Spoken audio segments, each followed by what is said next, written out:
പ്രിയപ്പെട്ടവരെ, അത് നമുക്ക് ഉള്ള സന്തോഷം, കർത്താവ് നമുക്ക് തന്നിരിക്കുന്ന സന്തോഷമാണ്.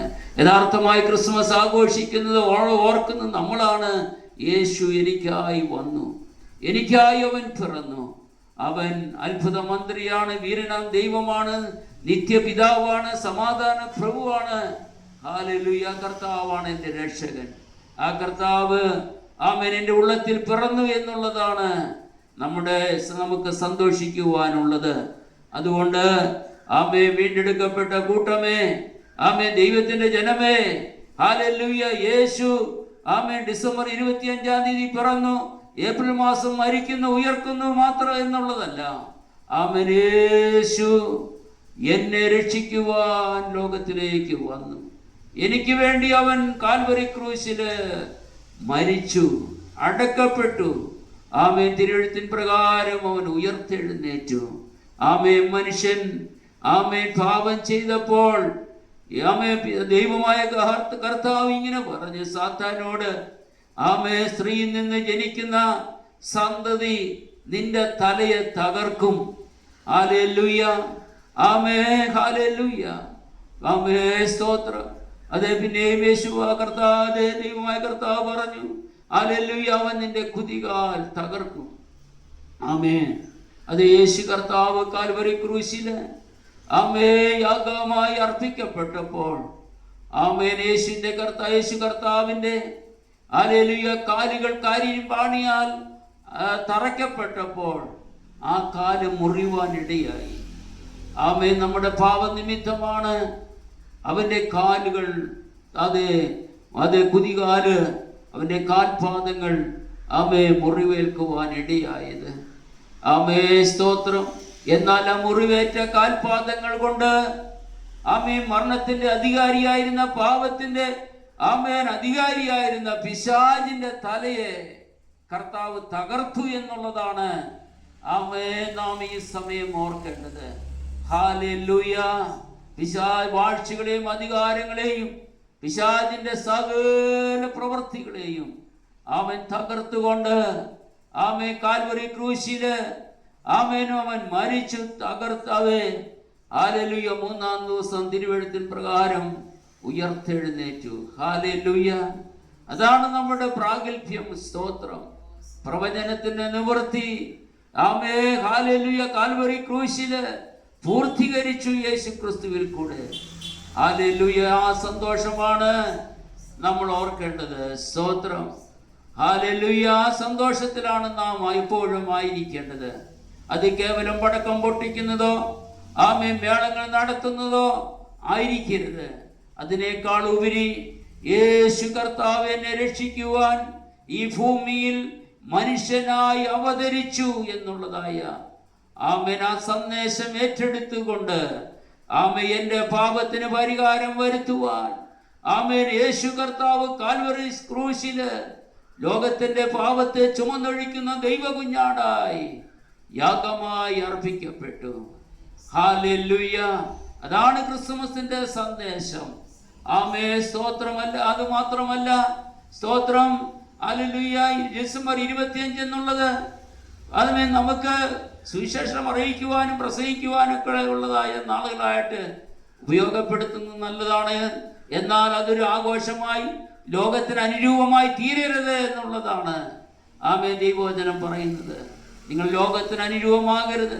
ലോകത്തിൽ പല ഇതിന്റെ പേരിൽ, ക്രിസ്മസിന്റെ പേരിൽ പലതും നടക്കുമ്പോൾ അതിലേക്കൊന്നും നമ്മുടെ മനസ്സ് ആകർഷിക്കപ്പെടുവാൻ ഇടയാകരുത്. ആഘോഷിക്കുന്നവരോട് എനിക്ക് പറയുവാനുള്ളത്, നിങ്ങൾ യേശുവിനെ രക്ഷകനും കർത്താവുമായി അംഗീകരിച്ചിട്ടുണ്ടോ? യേശുവിനെ രക്ഷകനായി അംഗീകരിച്ചിട്ടുണ്ടോ? യേശു നിന്റെ ഉള്ളത്തിൽ പിറന്നിട്ടുണ്ടോ? നീ മാനസാന്തരപ്പെട്ടിട്ടുണ്ടോ? യേശു എന്തിനു വേണ്ടിയാണ് വന്നത്? യേശു മനുഷ്യനെ പാപങ്ങളിൽ നിന്ന് രക്ഷിക്കുവാൻ വേണ്ടിയാണ് ലോകത്തിൽ മനുഷ്യനായി പിറന്നത്. നിങ്ങളുടെ പാപങ്ങളെ നിങ്ങൾ ഏറ്റുപറഞ്ഞ് ഉപേക്ഷിച്ചിട്ടുണ്ടോ? യേശുവിന്റെ മകനായി മകളായി തീർന്നിട്ടുണ്ടോ? സ്തോത്ര.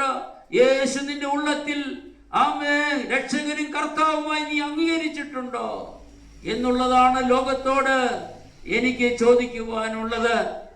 അല്ല കേവലം പടക്കം പൊട്ടിയിലും, കേവലം പുൽക്കൂട് നിർമ്മാണത്തിലും, കേവലം കരോൾ സർവീസിലും, കേവലം അതുപോലെയുള്ള കാര്യങ്ങളിൽ മാത്രം ഒതുങ്ങി.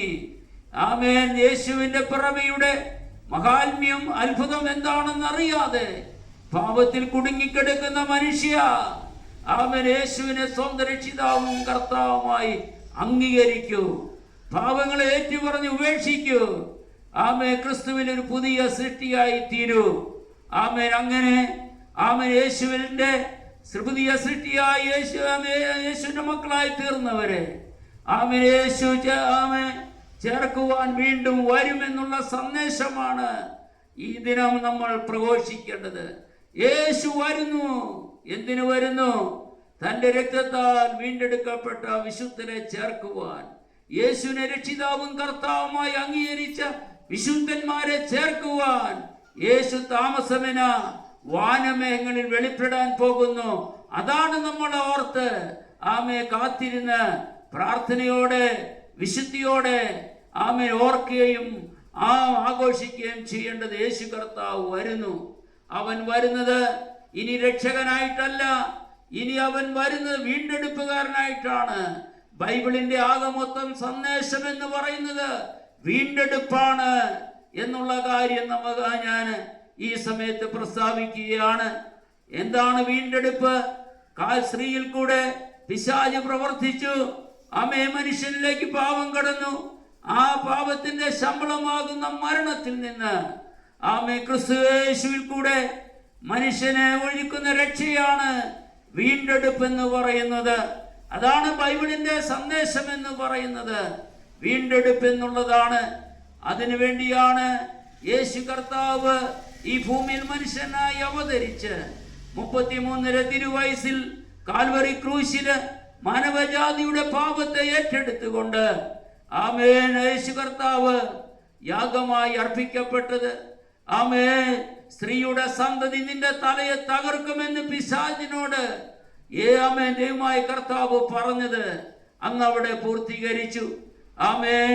അതേ യേശുവിന്റെ യേശു കാൽവരി ക്രൂശിൽ അതിന്റെ മരണ മുഖാന്തരം പിശാചിന്റെ സകല അവകാശങ്ങളെയും അധികാരങ്ങളെയും വാഴ്ചകളെയും ചവിട്ടി അതിന്മേൽ ജയമെടുക്കുവാൻ ഇടയായി. അത് പാമ്പിനോട് പറഞ്ഞു, നീ അവന്റെ കുതികാൽ തകർക്കും എന്ന് പറഞ്ഞാൽ യേശുവിന്റെ കാല് ആണി അടിക്കപ്പെട്ടു, കുതികാൽ തകർക്കപ്പെട്ടു. എന്നാൽ ആ കുതികാൽ തകർന്ന കുതികാല് കൊണ്ട്, മുറിവേറ്റ ആണിപ്പഴുതുള്ള ആ കാലുകൊണ്ട്, ആ രക്തം വാർന്നിരിക്കുന്ന കാലിൽ കൊണ്ട് പിശാചിന്റെ തലയെ, അധികാരത്തെ അവൻ മെതിച്ചു കളഞ്ഞു എന്നുള്ളതാണ് വചനത്തിന്റെ നിവൃത്തീകരണം. അതുകൊണ്ട് ഈ ദിവസം നമ്മൾ ദേശമേ നമ്മൾ ഓർക്കണം, യേശുവിനെ ഞാൻ രക്ഷകനും കർത്താവും അംഗീകരിച്ചിട്ടുണ്ടോ?